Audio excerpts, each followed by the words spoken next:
शिवसेना नसते तर या मुंबईमध्ये मागमुसही लागला नसता, मराठी माणूस कुठच्या कुठे फेकला गेला असता. आणि मुंबईचं नाक आपल्या हातात ठेवल्यामुळे महाराष्ट्राला सुद्धा कोणी हलवू शकत नाही. खुद्द ज्यावेळेला मी पंतप्रधानांना भेटलो, पंतप्रधानांचं एक वाक्य तुमच्या शिवसेना प्रमुखांच्या बाबतीत फार महत्वाचं आहे. थोडा भाव खातो म्हणा मी,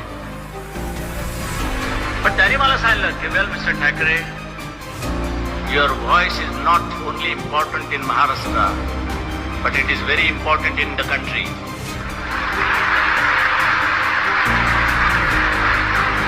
हे वाक्य त्यांनी मला मनोज जोशींच्या समोर, म्हणजे साक्षीदार लागलेच तर मनोज जोशी, उद्धव आणि अलेक्झांडर राज्यपाल यांच्या समोर झालं. म्हणजे तुमचा आवाज महाराष्ट्रापुरता मर्यादित नाही, तो देशभर त्याच्या तरफ उठणारा आवाज आहे. ही तुमची शिवसेना आहे.